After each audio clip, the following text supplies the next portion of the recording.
everybody, and welcome to another exciting episode of Disc Coverers, the podcast that aims to read, review, and rate every single novel in Terry Pratchett's Discworld comic fantasy novels series. I am Iris J, cartoonist, internet personality, and the Warrior of the Wind. With me are my effervescent co-hosts. If y'all want to introduce yourselves, starting with, we could go alphabetical order. BALINA? Well, I am still BALINA. I am still just kind of here. That's all that I really think can be expected of me tonight. You read the book, so good enough. And June? Does J come before G? Oh my god, you're right! J! G comes before J! Well, technically you're Princess Grace here. So that's well, if she's a princess, she should have come first anyways, so... Oh, that's fair. Yeah, Grace? Fair. How Why dare don't you, ahead, peasants. Grace? I will remember this. I am the internet's beloved Princess Grace, Lady of the Flame, and inventor of sex, the quarter, and matches. Wow, thanks for inventing sex and quarters. Every time you fuck, I get a quarter. And every time you get a quarter, I get a nickel. Wow. Dang. Yeah, it's a good racket. It's a pretty good exchange rate. Yeah. I was more worried that every time someone else got a quarter, you got a sex. I mean, that's not bad either. You get tired, though. I mean, I do have like a bed of quarters laid out on the bed like rose petals whenever I do have sex. That sounds incredibly uncomfortable, unless you're a dragon. It is, but it's quite the set piece. That sounds like the only people who could fuck there are Scrooge McDuck or like a dragon. I mean, most of us are on a dragon kick right now anyways. So. I had the two genders. Yeah, nothing wrong with that. That's fair. Anyways, I'm Junebug. I'm wonderful. I've never invented anything, and I don't have any domain over anything, but I am wonderful and perfect in every way. You're a goddess. That counts. What are you goddess of? Yeah, I mean, it depends on the day. This is gonna get off. Whatever no one else is picking up, usually. Okay, Yeah, that's cool. If no one's watching anything, you can just pick it up and be in charge of it. That's why I'm a princess. Yeah, you just kind of go for whatever's hanging around. I didn't actually check today, so I don't know what I'm goddess of.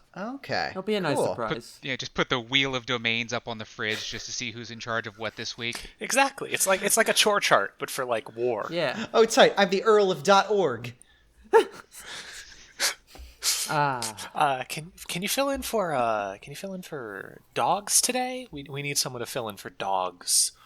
Nice. And the internet. So yeah, we read a book this month. Damn right.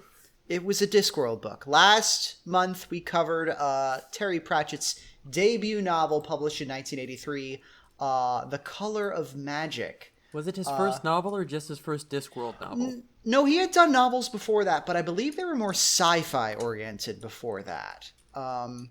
This was his first take on fantasy. And apparently he liked it, because he kept making them. The book we're covering today is The Light Fantastic. It's the second one in the series, and it was published 3 years later, on the 2nd of June, 1986.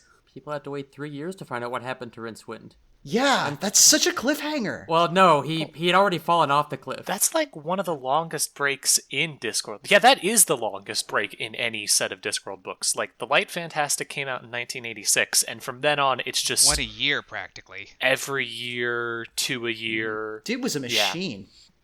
Yeah. As he got older, he slowed down a bit for reasons, but that we'll get into eventually, and it won't be fun. But, he never went through, there was always no more than 2 years after that point. During Pratchett Prime, he was, cranking them out.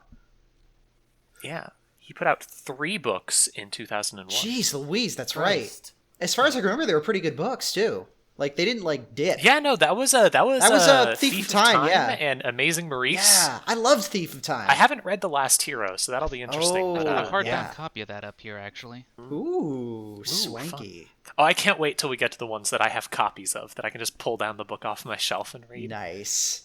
Yeah, like I was mentioning over the call, I've been getting cheap paperback copies off of Adalibris so that I can, fill the margins with, ballpoint pen notes and little post-it notes, and that's my note-taking technique. Is I just have a million post-it notes in this book now.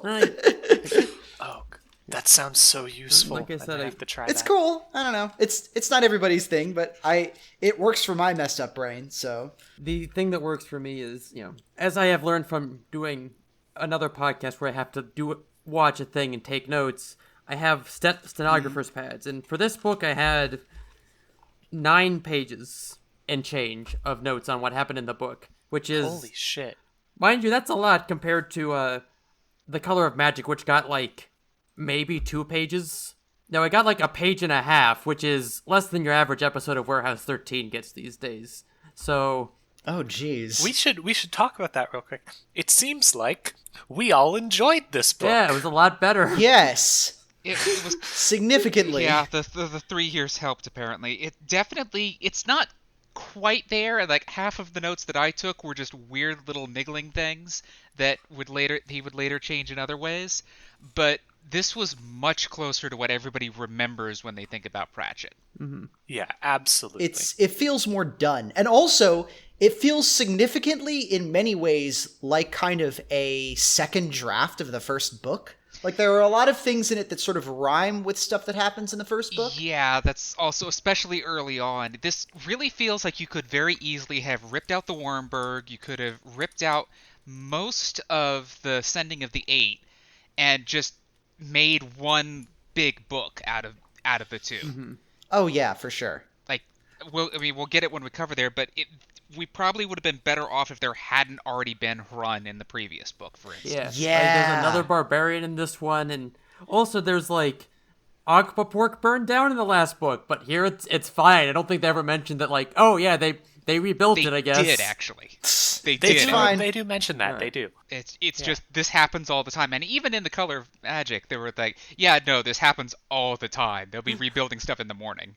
There's a throwaway joke about them rebuilding the city out of the time-honored and tested materials of tar paper and dry thatch, where it's like, oh, they're building a giant Matchbox of a city. That's the joke. Yeah, this just keeps happening. This actually isn't too far down the line, but it's mentioned at some point that Ankh-Morpork is basically built on the ruins of Ankh-Morpork, where the whole city is just slowly sinking, and they just keep building more city on top of it. Because the whole thing breaks down and burns down so often, who fucking cares? I mean, speaking as a Seattle resident, I feel a certain kinship with that approach to city planning. Since that's basically what happened here exactly. But yeah, it's definitely it's a more refined work. It's trying more to feel like it's a book. There's still moments where it feels like it's being more envisioned as a screenplay or something, but it definitely feels more book-shaped. There's so much more wordplay in this one, and Yeah. so much more very This Pratchett humor, especially early Pratchett humor, where it's just just so many bits that are just build up to something fantasy, and then no, haha, it's actually just something very normal, which is very Pratchett humor. I want to save most of this for when we really get going here and we start getting into the play-by-play stuff. But there's actually some very good physical comedy this time around. Yeah. Yeah. It's a little bit more taught instead of being just kind of like, okay, and then Rincewind goes here, and then he does this, and then this happens, et cetera, et cetera. There's a villain. Yeah. How wild is that? And we get a little bit more of a look into stuff that's going on outside of whatever the hell Rincewind and Two Flower are doing. Yeah, there are B-plots. Yeah, that's so nice. Yeah. Are you getting tired of this shitty wizard? Good news. We have some other shittier wizards. Once we're done with them, you're going to wish you were reading about Rincewind. It's great. Yeah. Do we want to get into the play-by-play synopsis? Don't I have Cool. a bunch of beats written down? Nice. Oh, hell yeah. Similar to the last book, this one basically picks up immediately where it left off. Except now there are stakes. We have invented stakes in a book.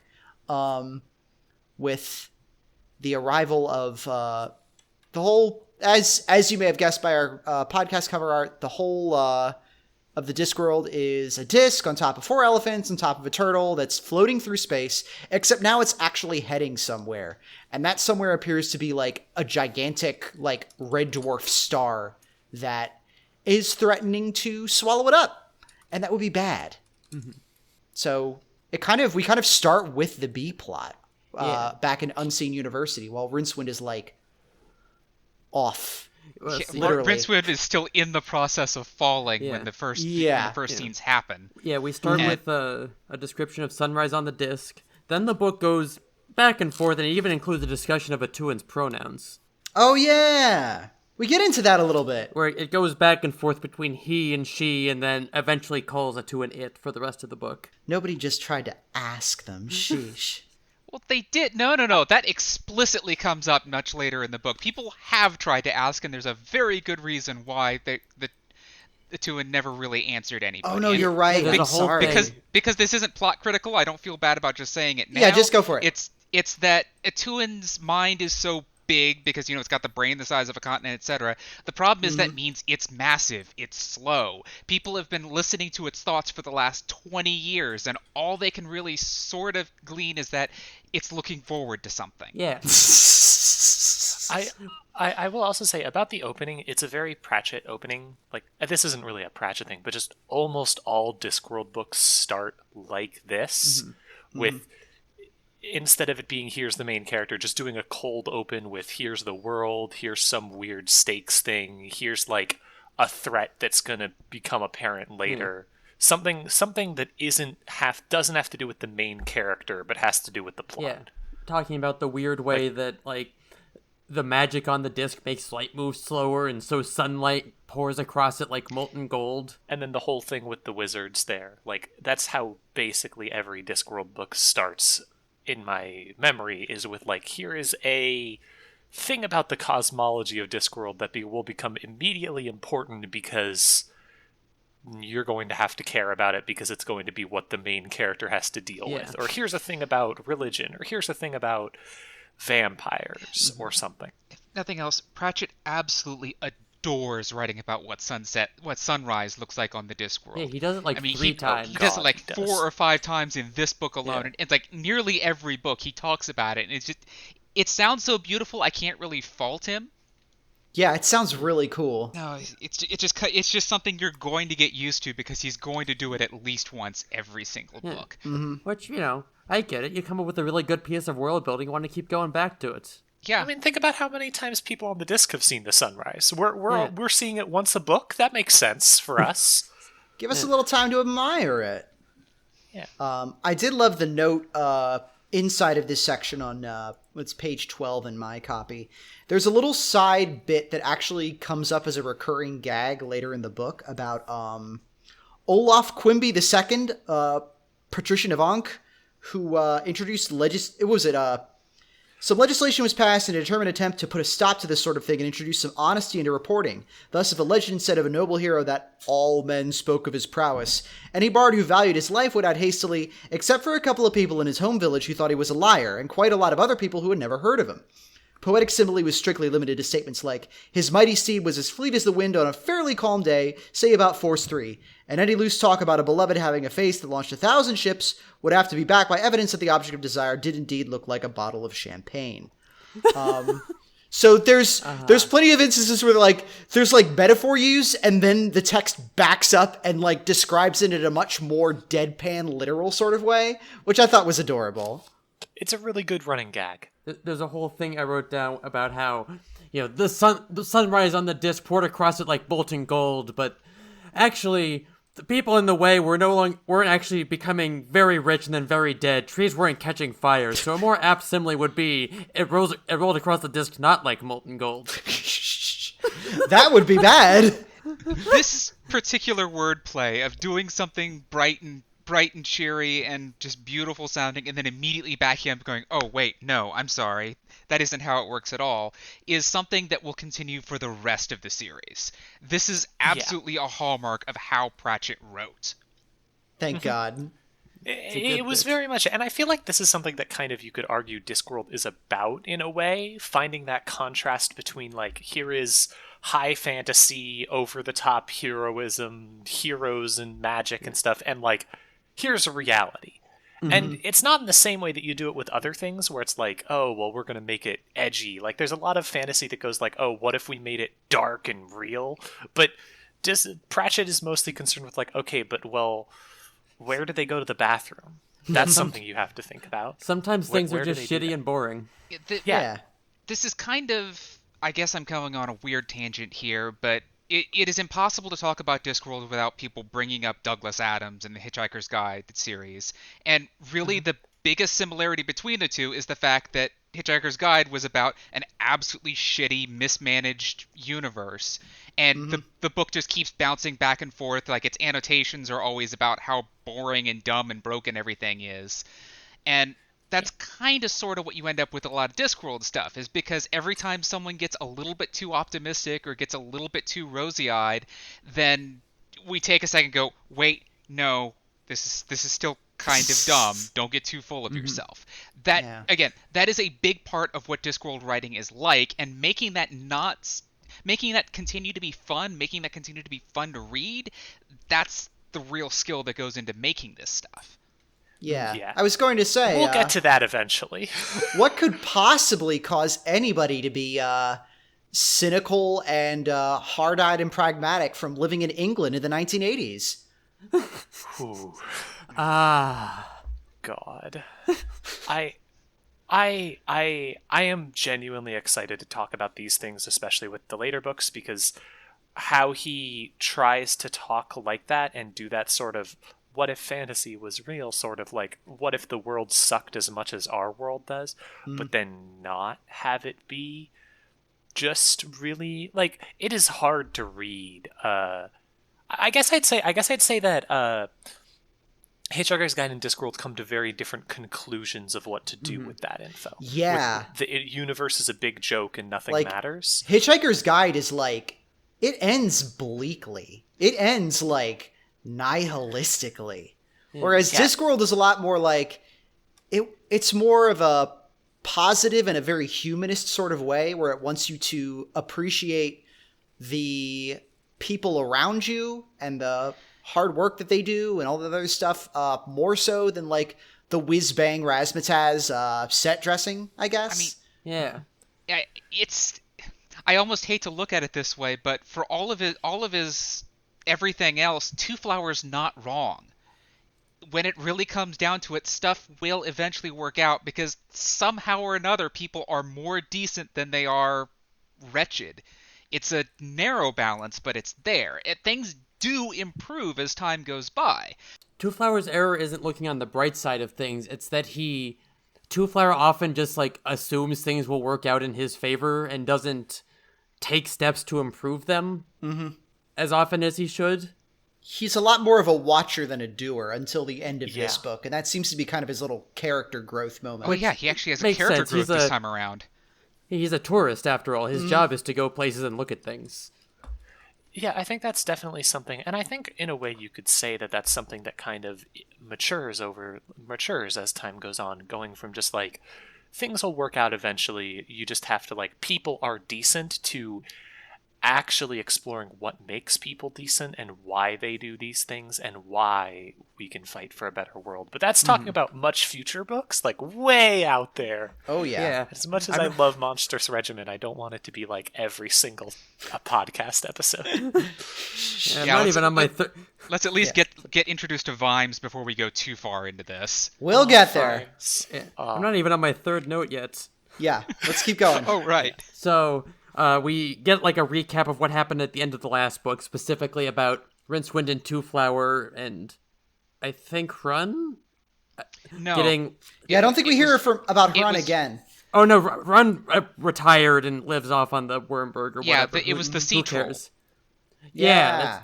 Anyways, the last book ended with, y'all presumably heard the podcast episode, Rincewind and Two Flower and someone I presumably don't hear back from again, hurtled off the side of the disc in a spaceship to try and figure out what Atuan has in their pants, proving that there is such a thing as a free launch. But Tish. Ayo. There were some really good jokes in this one. Grace. There were a couple times while reading this book when I had to put my Kindle down and say, Jesus Christ, fuck you, out loud after a big sigh. It's some dad jokes. There's some jokes It's really of dad. good. These jokes are old enough to be dads. Oh my god, you're right. Then we go to the Unseen University, where a bunch of shitty wizards are, and there's some stuff where, basically Rincewind falls off and the big dick fancy pants spell in his head teleports him and Two Flower back onto land because... Not quite. Okay, so what happens here is Rincewind, Two Flower, and the sea troll, whose name I forget, and I feel bad about that, all go over the edge. Tethys. I should have... Yeah. Okay, yeah, right. That makes sense.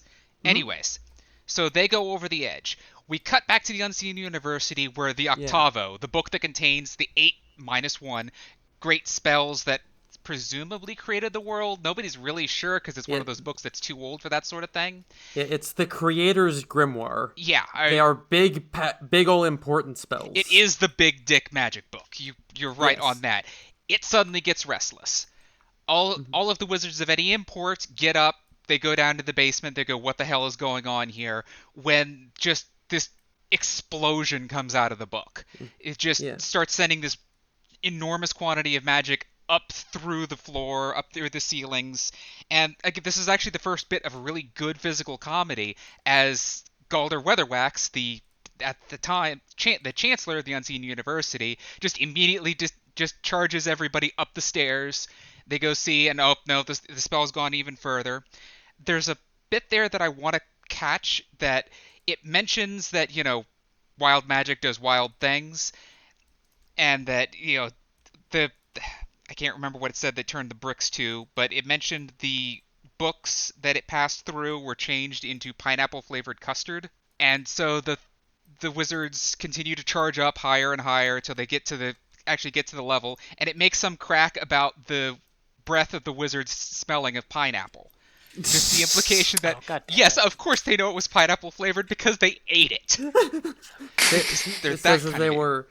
As they were falling over one another in their eagerness to be last, and there's a really good line in here about how they were slightly foxed, badgered, wolved, and possibly bared. It's a good bit. Also, we have it passing through the library. Yeah, it turns the librarian into an orangutan.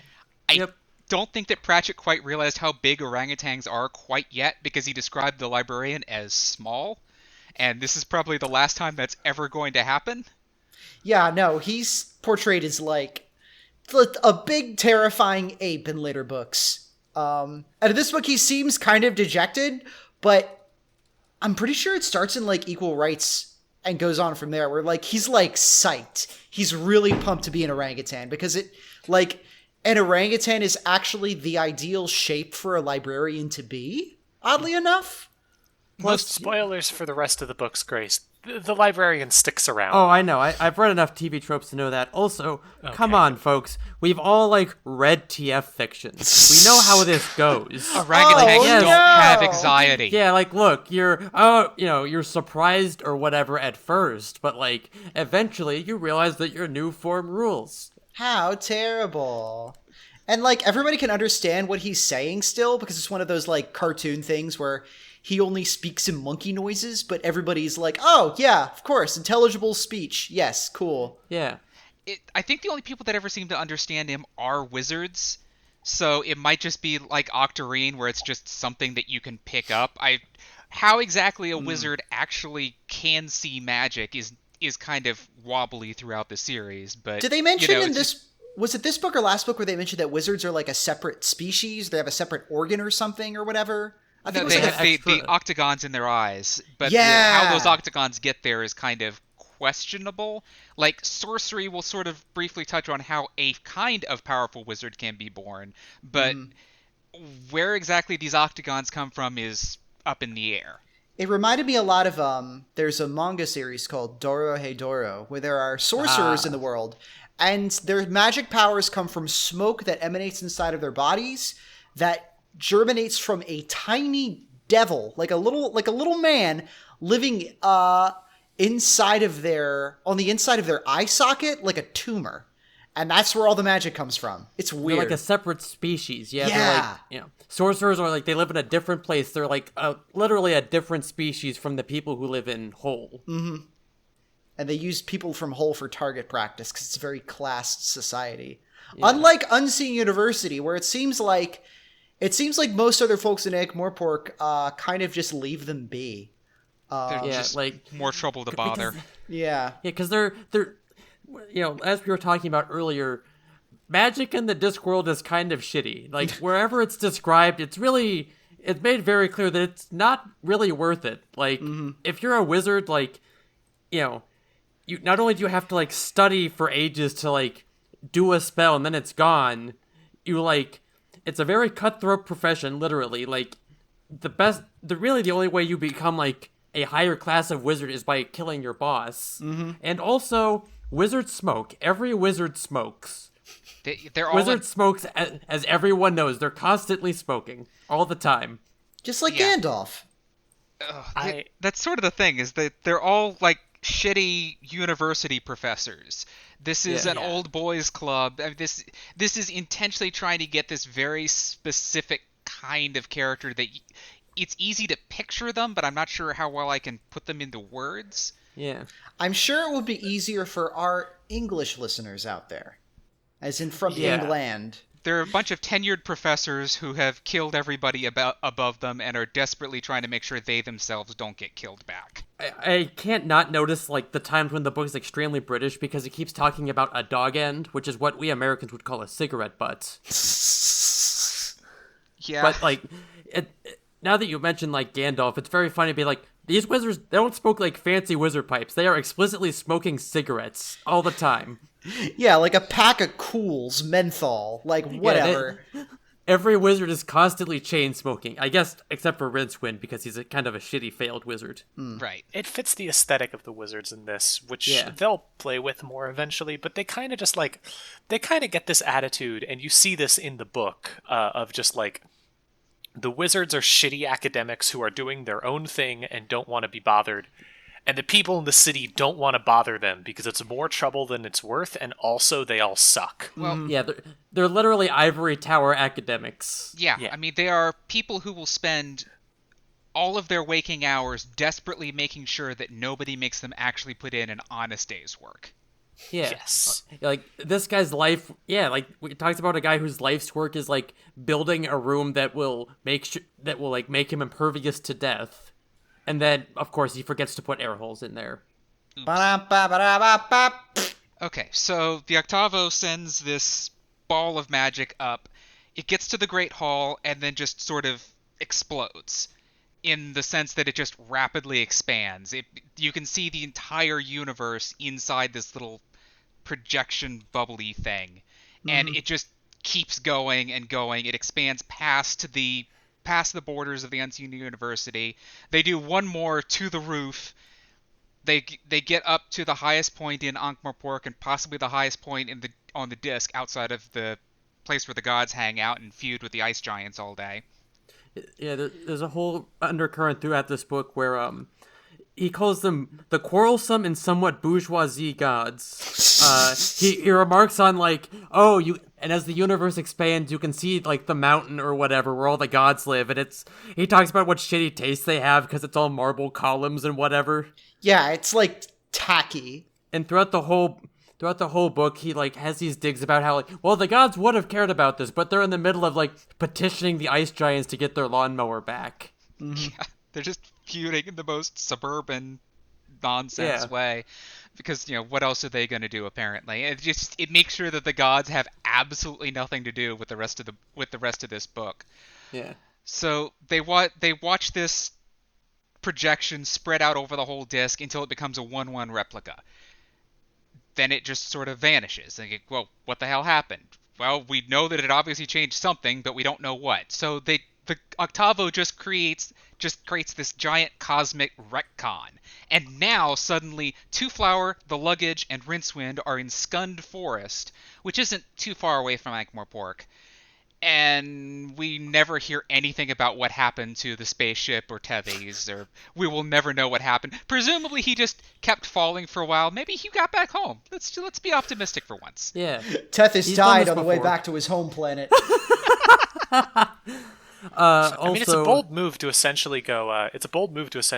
Yeah. So the last book didn't make much sense. So just retconning it all. Yep. Magic Okay. retcons the entire book.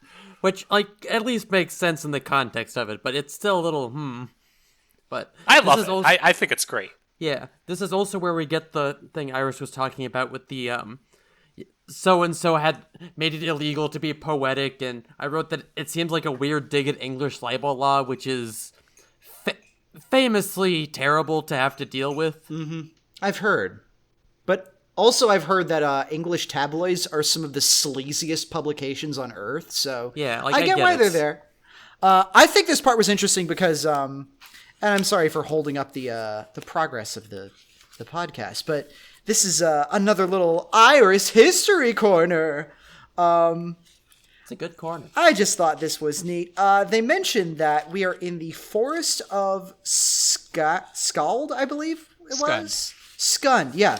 So literally, the book mentions that in local language, that translates to "your finger, you fool," and that there are other places nearby called just a mountain, I don't know, and what, which all are basically named by explorers coming to the area and asking the locals what that place was, or what they point and what's this called? And they're like, "Your finger, you fucking dumbass." So this actually has roots in a popular theory as to how the Yucatan Peninsula got its name. The small bit of Mexico that protrudes out into the Gulf of Mexico, the Caribbean. The 17th century Franciscan historian Diego Lopez de Cogolludo, one of the big theories that a lot of people said for a long time, that the famous explorer Cordoba, Francisco Hernandez de Cordoba, first arriving to the peninsula in 1517, asked about what the name of the settlement he landed at was, and the response in Yucatec Mayan was, "I don't understand," which in Nahuatl sounded like Ciutan, or possibly Tectecan. There's a couple different variations that it could have been. But apparently he heard this and thought, "Oh, yeah, Yucatan. Name of the whole place. Awesome. Let's just call it that." And supposedly, by the time anybody got around to telling him what that actually meant, it was too late to change it, because it just was like, "I don't know what the fuck you're saying, my guy." I mean, at least they tried. Yeah. At least they asked someone who lived there, which is more than we can say for a lot of things. Yeah. There are other theories that claim that the area got its name from myths and like a mistranslated Nahuatl term that means place of richness. The jury's kind of out on this, but I just thought that was an interesting anecdote that I'm fairly sure inspired this joke in this book, as well as maybe some other sort of similar events of that happening. This is part one of Pratchett's long-standing series of trying to talk about how incredibly shitty England and colonialism is, while still being definitely a white English dude. Yeah.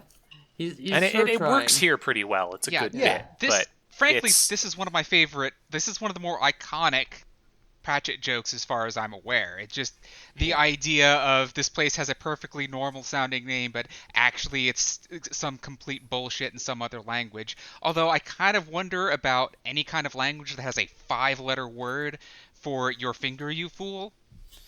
But It's a culture that values knowing where people's fingers are at all times. I guess it's possible that it's like two really short words. One of them is just an insulting intensifier for the other. But anyways, that's a particularly way too fiddly detail. I'm sorry to cut you off earlier, June. Meanwhile, back at the ranch. So yeah, meanwhile, back in the story. our heroes find themselves in a dark wood, when what should they happen to find within this dark wood but Trees. Well, they do have trees, and these aren't 4-dimensional hyper trees. They're just regular trees, except that they talk for some reason. It's really weird that, like, Rincewind is like, oh, trees don't talk, when, like, again, he did spend some time... I guess dryads aren't trees, but, like... Much like the dryads, I completely forgot these things, too. My guy, come on. Yeah, he kind of ignores basically everything that happened in The Color of Magic, aside from some select things. Mm-hmm. Like I said, you could have just cut the entire Wurmberg and the Sending of Eight out, and just nobody would notice. Pretty much. But, yeah, so they've got to go through another dark forest. This one enchanted in a completely different way, apparently. Mm-hmm. Yeah, this one has a giant house made of food. Gets a candy house. Get it? Like, you know, from the fairies' tales. So, while Rincewind is talking to the tree, there's some pretty good jokes in here. Well, you know, of course trees can be bored. Beetles do it all the time. But tish. After Rincewind remarks that, like, being a tree seems pretty boring.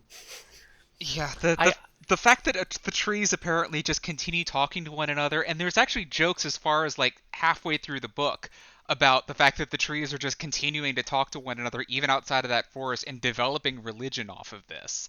Yeah, it's something that Pratchett like does, and that honestly I think is a good bit of just taking a really small moment and spiraling it way out of control for comedy. Like, okay, yeah, the trees are going to talk. Also, they're going to consider this an important moment. Also, they're going to continue to talk about it for a very long time. Also, these tiny comments about boredom are going to be deeply important to tree society. Anyways, that doesn't matter. Back to the story, which is something that like he does a lot, and it's a good bit. It's very funny. It's cool. But yeah, they hole up in the candy house for a little while. There's no witch that lives there. I think it's kind of like dead. Yeah, she's dead. But she died. The house just constantly regenerates itself, so it's always fresh candy. And Two Flower seems excited about this. Personally, reading this passage made my teeth hurt. Made Rincewind's teeth hurt too. Yeah, it's pretty nasty. Honestly, I thought it was like I enjoyed the fact that they both kind of reacted to it with, oh, this is interesting, I guess. Mm-hmm. It wasn't really like, haha, this is a normal thing, but isn't it weird? It's just like they're as surprised that this exists as everyone else is. Yeah. There's like a gnome who lives there, and they're like, hey, you know what you should do here is turn this into a tourist attraction. You can make some money off of this. Yeah, and Two Flowers being really, really weirdly racist about gnomes, because like, it's like, well, this isn't like it is in my little folks book of flower fairies. Yeah, that was weird. Yeah. Like, it's weird that, like, fairy tales exist in some form or concept, but they are wildly inaccurate. And, like I don't know. It's kind of like a stand-in for us, I guess, because it's like... Yeah, Two Flower feels like he's supposed to be an audience surrogate for us, to be like, haha, you thought...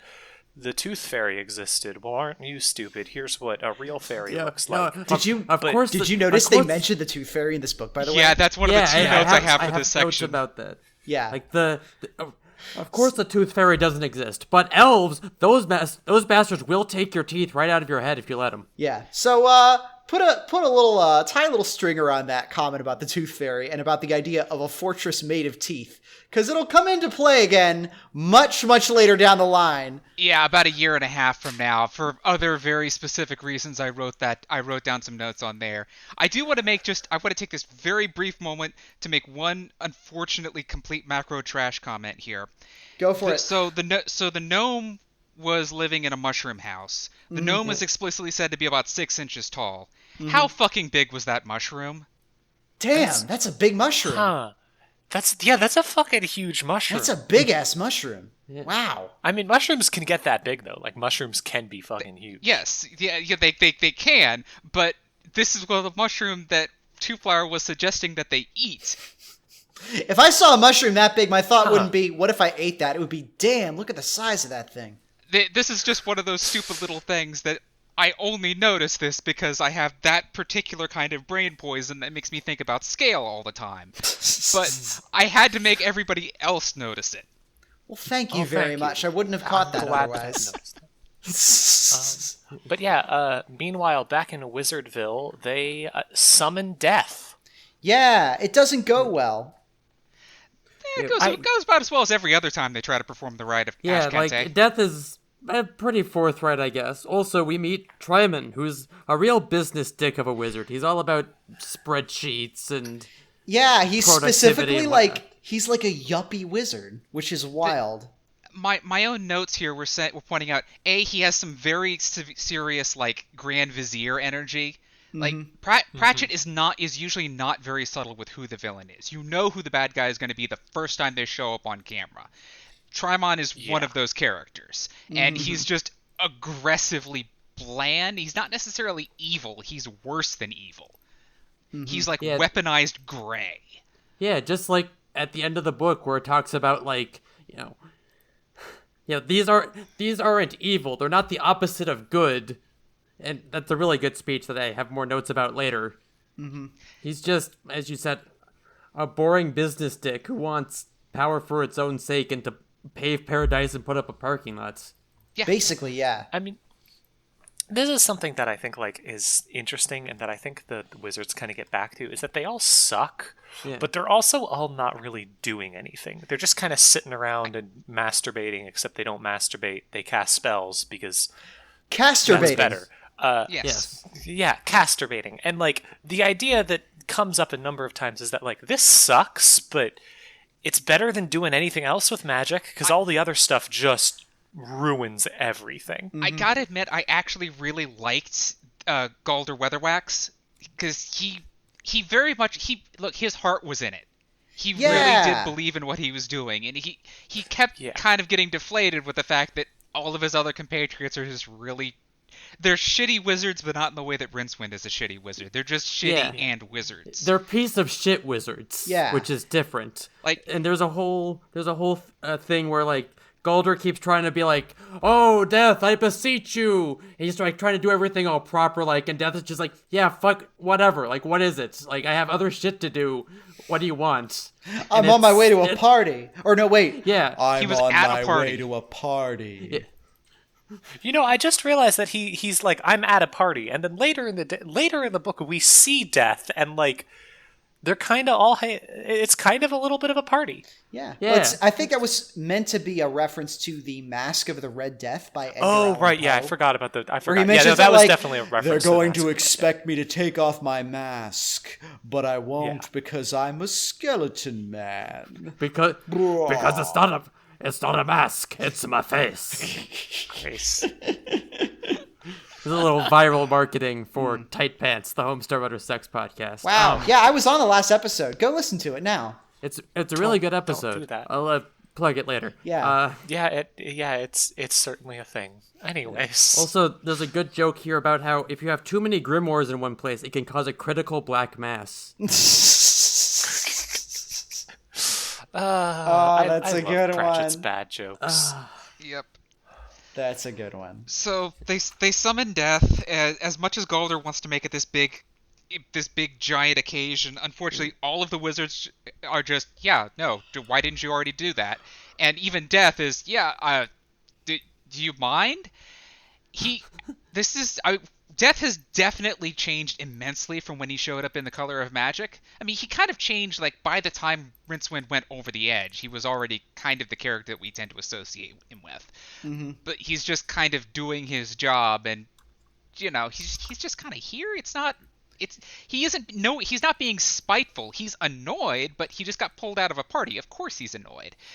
He's still a bit bitter or mean for what I would expect Death to be here, but like it's definitely much closer to Death. Yeah, it's more like you were having fun at a party. It's more like a you caught me at a bad time sort of mean, rather than I'm going to kill you, Rincewind. Brrr! Yeah. And I get it. Like, as a supervillain who likes to monologue, I get it. If I don't get to say my speech, I get some supervillain blue balls. I get it. Mm-hmm. So the only really important information that they get out of Death is confirming that yes, it was just a giant retcon just got cast. The Grimoire of the Octavo did not want to lose its last spell, which that's going to be a running theme here, and that all of the spells need to be cast on Hog's Watch night, because that's when that's when this red sun thing is going to do whatever this red sun thing is going to do. Which, does that mean that this book is a Christmas movie? Yes. This is our Christmas episode. It'll come out after Christmas, but this is our Christmas episode. That's true. It will actually come out. Merry Christmas, everybody. So I wanted to point that out, because when we actually get to Hogfather, it'll be either June or July if we stick to our schedule. Hey, whatever. It's all good in the hood. It's no rules, just right out back steakhouse. Elements, it counts. Yeah. So we'll just do a 6-month delay. How long? How bad can that be? Yeah, we'll figure it out when we get there. Yeah. So they also give one last thing where Death lets them know that the prophecy about why they need to be reading all this stuff out of the Octavo is written on the inside of some pyramid of sort. And that's like the only lead that he gives them. Mm-hmm. Trimon was eavesdropping on this because, he's a shitty business type. Rules are made for him to make and not for him to obey. So, and, he's a wizard. Nope, I don't think any of the faculty would really fault him for having eavesdrop, because obviously he was able to eavesdrop. Yeah, it's a system where, it's a system where all of them break the rules whenever they want, and it's not really an issue. The main difference is no one else is breaking them to do evil shit. They're just breaking them to be little fucks. Yeah. We're the big dick powerful wizards. Of course rules don't apply to us. Mm-hmm. And if you think they should, I dare you to stop me. Exactly. Yeah. The problem is, the reason the system works is because no one is doing what Trimon is doing, which is, I'm going to break the rules to fuck things up and make things worse for everyone. Yeah. So Trimon gets the brilliant idea of, he zips down to the library, bribes the librarian with some bananas, and obtains the only book in the entire library the only cataloged book in the library that contains information about this pyramid, and he just kind of fucks off with it and escapes right before before the rest of the wizards get down there, because they're all old, out of shape, and 3 or 4 paces behind, because the villain is always ahead of everybody else. Yeah. There's actually a fun little joke in there about how Trimon reads about the Great Pyramid of Sort, and it's supposed to be this amazing structure with all this mathematical precision, and then he's like, seems like that's a lot of trouble to go through just to sharpen some razor blades. And that is so specifically a joke that does not work in 2020, because nobody believes in pyramid power anymore. We're going to be getting a lot of those when we read the book simply entitled Pyramids. But that was very good, especially because the ratios and stuff were just all way off. They didn't mean anything. No, yeah. If you did the math, it's not actually how a pyramid is shaped, but I mean the ones that he was reading off. Oh. It's exactly not 1,928.1365243 times the difference between the moon and a medium-sized orange. Oh yeah, it's all wacky shit. Yeah, it's just none of that makes any sense to anybody. Mm-hmm. But if you're into numerology and pyramid power and stuff, then it's the connections, there are too many for it to be a coincidence. They must have known. The golden ratio, of course. I'm sad Sir Terry didn't live long enough to see the rise of the concept of ancient aliens really hit its stride in our culture, I feel. Yeah. Sorry. Anyways. We're going to get sad a lot on this podcast. It's going to happen. So I hope y'all are ready to start. Sorry to be a mopey pants. Really sad. Do we want to talk about the druids next? I want to talk about the druids so much. Yeah, there's there's a big fight scene. Yeah, we need to link that together. Mm-hmm. All of the wizards kind of scramble to find Rincewind. They know that Rincewind has the last spell in his head, and they now know that it's super important, even if they don't know why. And more importantly, the wizards cannot work together. None of them can cooperate with one another for 5 goddamn minutes. So they're just this loud, chaotic mess everywhere that they go. And they just got a whole bunch of plans that all collide against one another. They do track him down they track him and Two-Flower down to the gingerbread cottage, and a big fight breaks out, and magic goes everywhere, because of course it does. And the two of them escape they find the witch's old broomstick in a cupboard upstairs somewhere, which, thankfully enough, actually still works, and they technically escape. There's a bit there where the Chancellor's plan to get Rincewind back was not to go gallivanting off after them. It's that he just casts a spell that's going to create an arrow that's just going to hit Rincewind and teleport him back to the Unseen University, which would have made this book much shorter, but it probably wouldn't have gone as well. Just dumb luck happens because dumb luck is still on Rincewind's side, even if the lady doesn't get mentioned at all in this book. And just the twists and turns of trying to ride the broom causes the luggage to get hit by the arrow instead. And despite the fact that the luggage is supposed to be completely impervious to all forms of magic, the luggage is teleported back to the Chancellor's room, where it promptly kills Galder Weatherwax. Yeah, it falls right on his head. God. R.I.P. to a real one. It's too bad there are one out. Too bad there are absolutely no other Weatherwaxes in the entire Discworld canon that we can worry about. Yeah. It's such a good name too. If only they used it. Shame that never got used again. Like for another magical individual. This is why this is why I thought it was important for me to say that I really liked Galder Weatherwax as a character because this fucking happened to him. Yeah. Poor guy. And it's after Trimon tries to kill him like a couple times, and he easily deflects Trimon's attempts because he's used to other wizards trying underhanded shit to knock him off. Yeah, there's a whole thing where as he's trying to cast a spell, there's a pretty good joke about how, it was the sort of thing nomads and barbarians tell each other for step cred. And Galder has like tuned squeaky floorboards outside his magical laboratory, so it's like, it's a B flat, he's 2 steps away, or whatever. Which one is so cool. Like, that's such a great little detail. Good bit. And I gotta steal that for something. Yeah, definitely seems like a foreshadowing of some of the shit we get into with Lord Vednari later, about a guy who's so paranoid he's like tweaked his working environment to just the most specific standards. The worrying thing is people who have reason. It's not even paranoid. It's just reasonable measures include tuning his floorboards so he knows precisely where somebody stepped. Because there's a whole thing where like Trimon is absolutely trying to kill this man. He like picks up a big kitchen knife, tries to stab Galder, and of course it flies out of his hand because he saw this shit coming. There's some joke about the slow speed of light. I forget. I didn't write down what it was, and then it was that he threw the dagger the dagger went flying so fast that it very briefly got considerably shorter and considerably heavier. That's it. That's so cool. That's such a neat little detail. Sorry. And that's just the knife. Yeah, the knife then just kind of deflects and starts orbiting Galder so fast that it starts looking like he's wearing a metal collar, and he just kind of laughs at Trimon. It's like, you got to get it. You don't have to just get up early in the morning. You better not go to sleep. Yeah, you better stay up all night, bud. Like, magic sucks in the Discworld, but also that's pretty cool. Not gonna lie.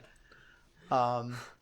Remember, the way magic works in the Discworld is, in order to make shit like this happen, it's basically all you do. Like, all Galder fucking does is, like, set shit like this up. Because if you're a wizard, if you're a Galder Weatherwax, every wizard beneath you wants you dead. Yeah. I mean, like I said, every wizard here will do everything in their power. They will spend 23 hours a day making sure that nobody makes them actually work a day in their life. Yeah. Sounds exhausting.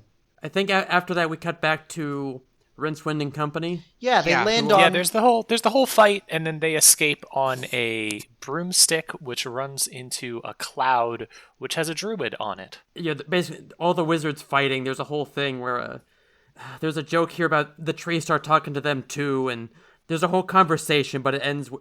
The climax of it is how Pratchett mentions that the tree speaks with... It was impossible to place its voice, but it definitely spoke with the timber.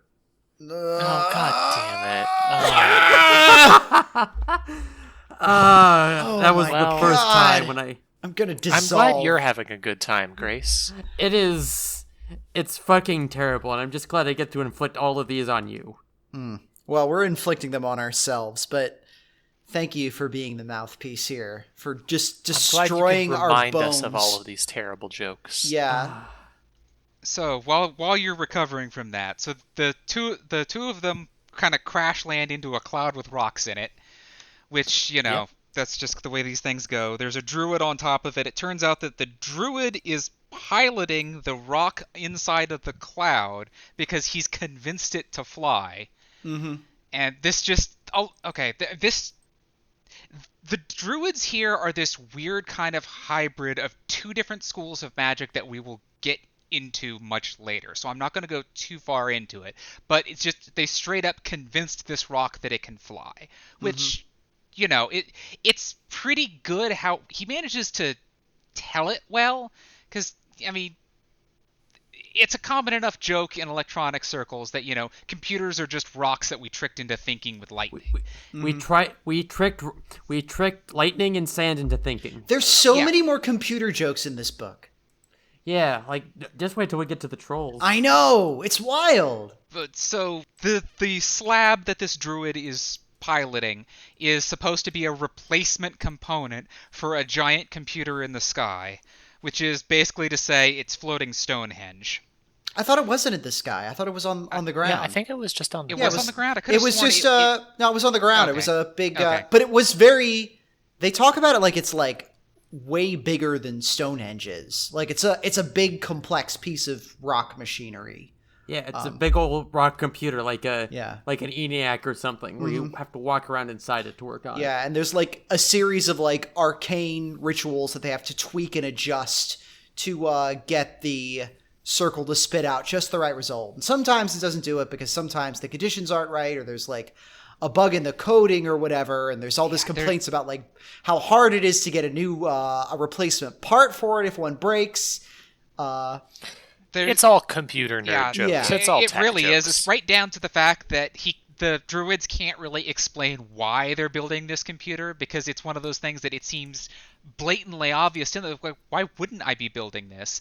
But to Yeah. somebody on the outside, when you suddenly have to explain what it's for, and they're just completely at a loss. Like, well, we can use it to tell what time the sun will come up in the morning, and we can use it to try to predict the weather. And everyone's just like, we've got like I got an almanac right here that'll tell us all this. And the druids, Yeah. of course, can't just say, well, how did they determine the stuff in the almanac? They just kind of flounder because, that's how this kind of joke goes, especially in the late 80s. Yeah, it's 1986. Computers are big, impractical, temperamental things. Can you that have imagine to- ever owning a computer? How ridiculous. They have to be kept in a big air-conditioned room. They're giant. They're noisy. They're full of nerds. God, I miss the Living Computer Museum. God, me too, though, right? We got to go back there when it opens up again. But I am. One thing that should be noted is that Pratchett was his entire life a huge fucking nerd. Oh, absolutely. Yes. no, a really? huge dork of every sort. Well, Yeah, we like- mentioned this in the chat room ahead of time that he was on Usenet a lot. Yeah, Yeah.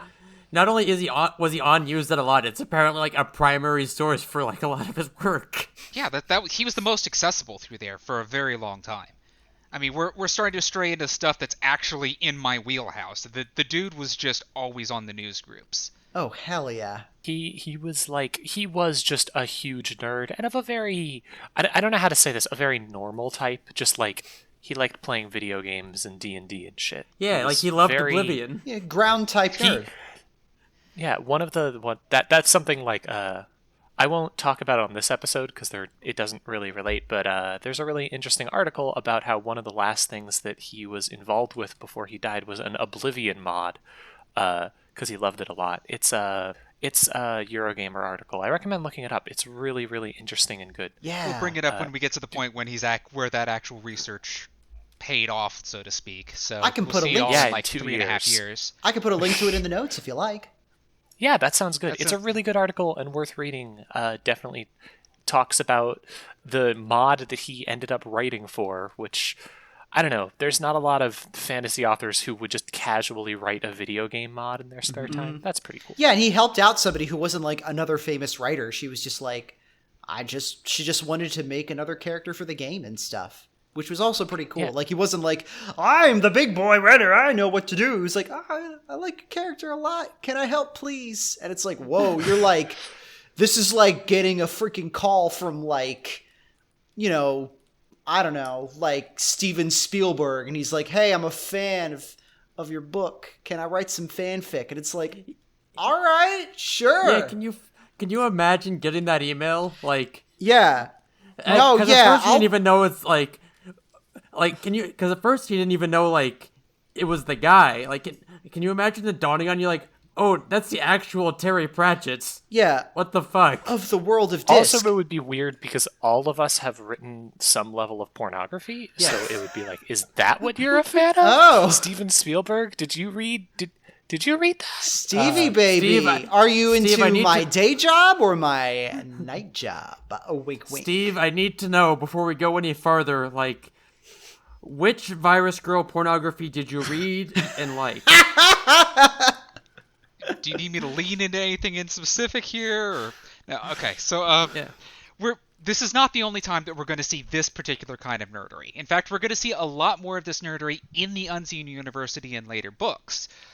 That's right. So, in fact, we saw kind of some of it during the Rite of Ashkente, because they're talking about how, you know, the traditionalist way to do everything requires all of this vast, complicated stuff, that all of these huge procedures that take hours to set up normally, where you can actually perform the rite with 3 small pieces of wood and a few cc's of mouse blood. Like, you don't actually need it. The experimentation shows that you're just kind of making a mess here, people. But, you know, you're still making a mess because that's the traditional way to do it. No, yeah, and if you're summoning death, you want to make it look like you're summoning him for something important. Yeah, you want some theater. You want some theater to it. You want to put some pants on before you open the door, so to speak. Yeah, But, you're going to see a lot of, like, young wizards at it in the Unseen University in later books. And again, this specific thing about making fantasy computers is something that comes up multiple times throughout the series. Because it's a fun idea. Yeah, hell, we got it a little bit in the first book where Rincewind is like, man, imagine if we could harness lightning to do cool shit. Mm-hmm. But that bit was, one reason that bit was strange is because it was so extremely not what you expect from Discworld. Yeah, no, Like, it's... so much of Discworld is just like, hey, here's how this fantasy universe does something that we do in real life. Yeah. Not computers are weird, but here's what it might look like. Haha, that's Yeah. the joke. That's- and so having a joke yeah. that was just like, can't exist, can't be done. Isn't Yeah. it stupid that anyone would think it could be done? Is very That is kind of a fun... not oh, Discworld. sorry. That is kind of a fun thing about Discworld in that it seems like... And I think there's language to this effect in the first book, if definitely in the second. Like, modern technology in the Discworld wants to exist. It, like, it wants to be as advanced as our world. Like, it's just like... Stuff doesn't happen in the right way there just because it's like kind of this weird magical environment, but like you can tell like ideas like computers keep coming up, or like different forms of taking pictures and stuff, and print, like we'll see a book about the printing press later, about money, about currency, about movies and music. It's like it's this constant push, like it's a parody on one level, but on the other level it's like it's weird to see like this very fantasy world slowly kind of edge forward, and changes made in earlier books are referenced in later books often, which is neat. Yeah, how do you... It's a really cool, like, way to world build. It's like, okay, so they have computers, but how did they do that with the tools they have? Mm-hmm.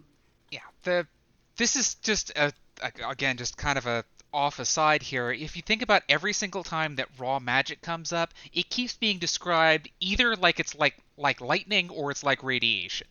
In most of the cases in this book, magic acts like lightning, right down to like the fact that it makes the air taste like tin, the way that it crackles across surfaces, the way that it arcs off of people's faces in really high magic areas. The way that it interacts with circuitry to make things that look like intelligence. Mm-hmm. Again, magic is very much just like electronics. And I'm not going anywhere with that. I'm just pointing it out so that people think about that when they see this stuff. Mm-hmm. No, it's interesting. So- It's raw. What's the term?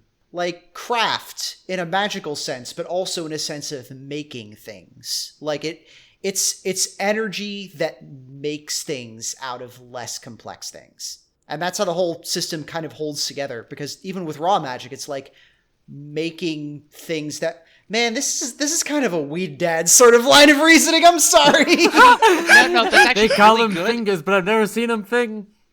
Like, for example, they mention that a thom, the universal unit of magic, is the amount of magical energy required to create one small white pigeon, or it might be 3 one normal small white billiard dove, balls. or 3 normal-sized billiard balls. Yeah. That unit will come up here and there. That exact definition will come up here and there, because it's just a foundational point. And like I said, it's just creating something out of not something. Yeah, or creating complex things out of more simple things. Like, But but you know, I was going to say it's not magic, but you know, there's still this sort of law of equivalent exchange going on, where like if you want to make those 3 billiard balls, you have to like spend some nights like cramming spells into your head, otherwise your brain will fly out your ears. Magic doesn't tend to get treated quite as Vancian as it was in The Color of Magic. There's a lot of just actual thaumaturgy of just applying magical principles outside of spells. Like when they were during the bit where the Octavo was doing the big retcon, the Chancellor just sort of points at the top of the big tower in the Unseen University, grabs a stone with magic and hurls it down to the ground, and it just exchanges momentum of the two and sends him flying up like an elevator. yeah. He used it like a magical counterweight. That was really good. So it's like there are some things that are kind of like essentially cantrips, which are like little easier things that wizards can just kind of do. But other more complex stuff seems like you still have to like put in the work to Personally- learn it and stuff. Yeah. Personally, I think Pratchett was just never really that interested in magic. Like, it was never something that he really focused on having a coherent magic system. Yeah. Just kind of, it was a tool for other story bits, usually. That's at least my read It's sort on of a thing where like magic absolutely hates to be controlled. It does. It wants to go out and make stuff, but it doesn't want anybody telling it what to make.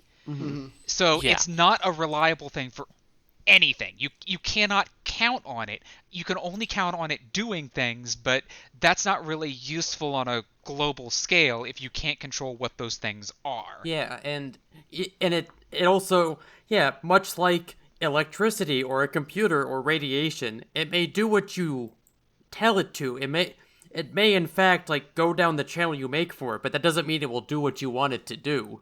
It's very much, in my opinion at least, it's very much more magic in service of here's the story we want to tell, and here's the themes in it, and here's what we're doing with it, than like, here's a coherent magic system for our world that you can understand.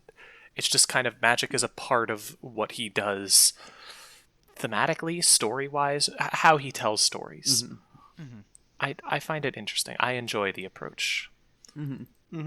So they go, the druids try and do a thing. We should do, actually, not to go on another aside, but we should do an aside about Two Flower and the tourist thing, because it's even more so here, and they just kind of completely ignore that he's from fantasy China.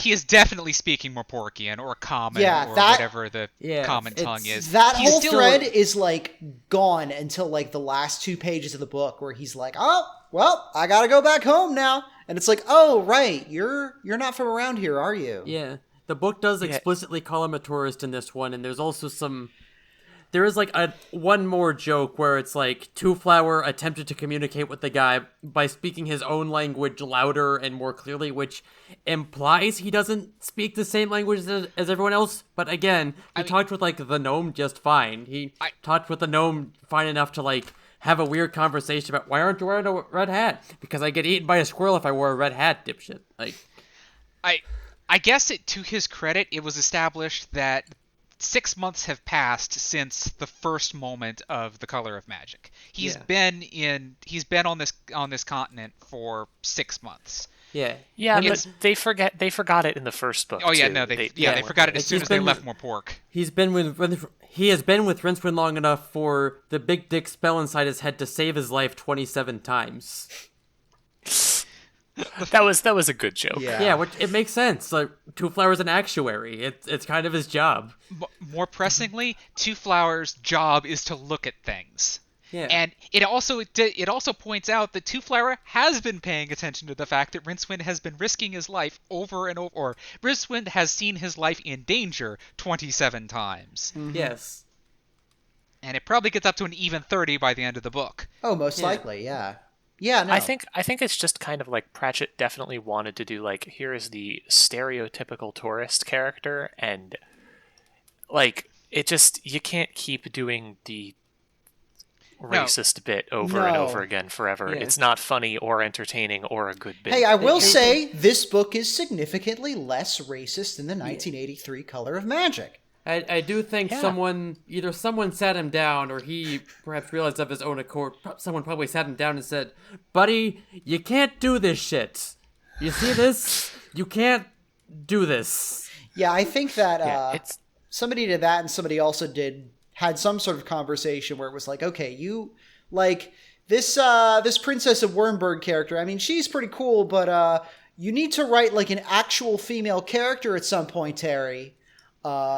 Which is how we got Bethan later, which we will get into shortly. In fact, That's a just right discussion. now, in fact. Oh, good, right now, yes. Oh, That's yeah, right, we're at that she's point of the about story. to be sacrificed. Yeah, she's the druids are going to sacrifice she's her. a virgin sacrifice. She spent her Saturday nights alone for the past 17 years just for this moment. But it all goes haywire because Two Flower just decides he can talk people out of it because of course. I'm sure mean, if you it's just worked talk to before. people, it'll be fine. I mean, he did at least manage to escape getting sacrificed with Two Flower, though he didn't really talk his way out of that one. Yeah. This is also where Cohen the Barbarian shows up too, if I believe so. Cohen the Barbarian. Who is basically like, it's like Terry took a look at Hrun from the last book and was like, okay, that wasn't exactly very funny. How can I make this funnier? What if we took Conan the Barbarian and made him old? Like really old. Yeah.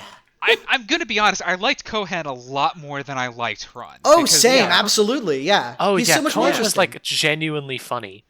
Yeah. Yeah, I mean, Kohan he is somebody who's been doing this for 50 plus years, or probably more like 60 or 70 years at this point. I think he's... He's in his 80s. Yeah, he's an octogenarian. Yeah, so I'm willing to believe he spent 60 to 70 years being a hero. And yeah, he's still a hero. He's still good at what he does. It's just that, he's very old and his body is not really what it used to be. Yeah, he doesn't have teeth anymore. Yeah, it's great because he goes into like, you see more of that Pratchettian like building something up and then immediately tearing it down, where like there's the whole like what is good in life bit ripped off from Conan the Barbarian the movie, except he's in like a tent with a bunch of other like dudes trying to with a show bunch off of their nomads and yeah, barbarians. they're trying to This show is off what their it- step cred essentially. And Yeah, then when that when the was circle comes Grace around, mentioned that one earlier. yeah, when the circle comes around to him and they're like, what is good in life? And he's like, yo, hot running water and a bathroom that works. And it's like, oh yeah, though. I'll bet though. Like spending your whole life out on the road, I'll bet. It's great because it shows that he has actual experience like doing this for a living for years instead of just like trying to look like a badass. He has nothing else to prove. Yeah. Yeah, I mean, Hrun was still in the height of his career, as it were. It's like his biggest actual trait was the fact that he's incredibly vain. I mean, Hrun had those moments of, this life kind of sucks, maybe I should settle down, when he, at the Wernberg. But Cohen actually acts on this. Yeah, in fact, like, Hrun had tried to settle down several times. There was a whole bit where, like, every time I try to get married, A, I get bored, and B, my wife doesn't like it when I go try and rescue other maidens. I liked Cohen a lot. I liked the bit. I liked the end reveal that we'll get to in a bit. We should probably continue so we can get to the other Cohen bits that made him more entertaining. Hey, folks. We just took a quick break there and decided to convene as a group and decide that we had too much to talk about for just one episode. So this is going to be the end of part 1 of our discussion of The Light Fantastic. We're going to be releasing the next episode in 2 weeks. So get ready for that. Set your calendars. Activate your smart watches or something like that. As stated before, if anyone actually sets their calendars for this, I want to see it. I want an image of your calendar set for the next release of this podcast. Circle big. That would make my day. Yeah, if you're really gonna, if you're gonna fucking wait up for us, if you're gonna tie a yellow ribbon around that old oak tree for disc coverers, we want to know. Mm-hmm. But yeah, before we go, I did want to read a little bit of fan mail we got. Hell yeah. FANMAIL. Wow. It's it was a comment we got on our post on Mastodon, on our account on there, discpod@queer.party, from Mr. Jimmy at mastodon.xyz. Hi, Casey. Yeah, hi, Casey. Mr. Jimmy writes, just finished the episode. It was a blast. I laughed a lot. Thanks so much. When y'all pointed out how much it seemed like it was a treatment for a TV series, it gave me a bit of deja vu. Because my partner and I just finished reading Neil Gaiman's Neverwhere together, which was actually a TV show before it was adapted into a book and comic and several radio plays. And reading it with that knowledge, it's very hard not to notice the hallmarks of a TV script in the text. Hearing your assessment that TCOM maybe had similar intentions or origins, and knowing that Douglas Adams also had his work adapted across a lot of different media, do y'all think it's just the providence of the British genre satirists to not understand what medium they work best in? Or do you think there's a bigger trend at work? Thanks for the great show. So, where does this sit in the timeline compared to the Hitchhiker's Guide radio play novel, that's a BBC good series, question. and so on? I think Hitchhiker's Guide Video was game. earlier, I want to say. If Pratchett saw that and saw, hey, I want me some of that, well, you know. I think the radio show started in like 79. Originally a 1978 radio comedy broadcast on BBC Radio 4. It was later adopted to other formats, including stage shows, novels, comic books, a 1981 TV series, a 1984 video game, and a 2005 feature film. So it was developed a little bit earlier than the Discworld series, which is wild to think about because it feels contemporary to it.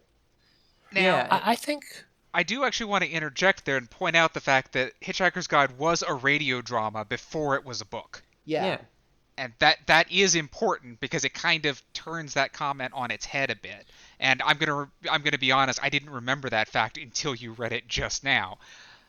But I don't think that that's really so much that he's misunderstanding what his medium is best in, because the books really worked better as books anyways. There was a fairly recent Color of Magic they're very adaptation. literary. Yeah, They go off into weird tangents that work best in a book. I think he maybe took some I think narrative if anything, cues. this episode about The Light Fantastic has kind of illustrated that he's a good writer and he writes a good wordplay, and he does that better than he does TV scripts and such. He just didn't do a very good job of it because it wasn't a very good book. He was still stumbling around a little bit, and he was imitating a lot.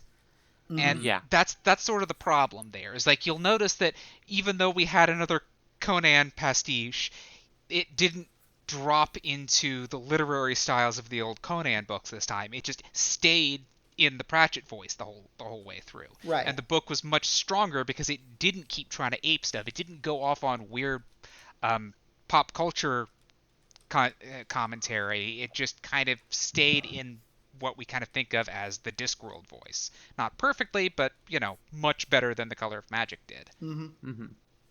But thank you very much for leaving your comment on our Mastodon page, Mr. Jimmy, at mastodon.xyz.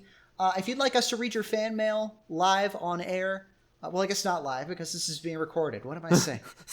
It's live for If us. you'd like us to read your fan mail live on air first, promote us so that we become a huge podcast. Yes. Then eventually we'll do a live on air episode on Twitch or stage or at some fucking Comic-Con or something. You know what? I have and then send us a fan mail. You know what? I have my fucking amateur radio equipment. If you send us fan mail, I can get on that and read it to no one in particular. Yeah, read it over ham radio for all of you ham radio enthusiasts. Thankfully, Princess Grace does not shirk any opportunity to go ham. Oh my god. But yeah, you can actually hit us up at that account on Mastodon. Again, that's discpod@queer.party. We also have a Twitter, which is at discpod. Surprisingly, we got that. I'm as shocked as you are. And we have an email for longer messages. It's disc, D-I-S-C, at hypnovire.us. That's hypnovir.us. Drop us a line. We'd love to hear from you. But yeah, so quick outro. Again, my name is Iris J. You can find me at irisj.comics at Twitter or irisjcomics at Mastodon.social on Mastodon. I also recently just did a episode of Tight Pants along with Grace and somebody who definitely isn't this June. Yeah, definitely a different June. Definitely not me. I have nothing to do with the Homestar Runner Sex podcast. So I guessed on an episode of that recently. We talked about how the cheat has sex. It's really good, and I really think you should listen to it, though not over speakers at work, because it is explicit. Very much so. It's a good fucking podcast, though. Yes, it is. If you do work somewhere that lets you listen to that sort of thing on speakers at work, could you let me know? Because, it seems a lot more fun than where I'm working. Yeah. Yeah, your workplace seems cool, fictional person. But yeah. Any of y'all want to plug where you're located on the old interwebs? Yeah. Remember when people said interwebs? Wasn't that just fun? Oh, I love the intertubes. I'm the internet's beloved Princess Grace. You can find my writing as well as my podcast posts and programs and everything else that's fit to plug at princess.software, including links to Tight Pants, the Homestar Runner Sex podcast, and more. Nice. I am still BALINA. Eventually, I will feel a little bit less like an imposter while I'm listening to all y'all plug all your cool projects. You can find me Twitter at wolfcow with cow spelled C-A-U, or BALINA at cyber.space, where cyber is spelled C-Y-B-R-E, I guess cybre space. Yeah, the British way. Cybre.space. Yeah, except all of our remotes still say cyber, not cybre. So whatever, it's Mastodon. Everything's supposed to be a little bit weird because if it was properly accessible, then it might accidentally catch on. Forget it, Jake. It's Mastodon. Anyways, yeah, I'll try to be a little bit more forthcoming when we record the next episode. Mm-hmm. I'm Junebug. I've never done anything of note, especially not a Homestar Runner Sex podcast. You can find me here on this podcast and nowhere else online. Absolutely nowhere. Don't try and find me. If you like June, good news. You can find her on this podcast you're listening to right now. Yeah. If you like June... You can only find me here, though. If you like June, good news. You have good taste. Congratulations. You do. Hell yeah. Congratulations on liking June. But yeah, you're in good company. Until next time, thanks for listening, and catch us in 2 weeks for the continuation of our discussion on The Light Fantastic, including our all-important ranking for this book. That's right, just a reminder, we are ranking all of the novels. Time to find out if it's better or worse than The Color of Magic. I already have a suspicion what the answer is going to be, but tune in just to find out. Have a good night. I'm going to flip a coin to make my decision just to fuck with everyone. Oh, God damn it. Gotta have the contrarian in the group. All right. See you next time, folks. I gotta come up with a little sign-out noise sound. Do you want to do a truly we were the Discovery? No, we can't do that for every podcast. That's what do it for 2 podcasts. More importantly, we're not done with this one yet. Yeah. Okay. Oh, true. Till next time. And scene.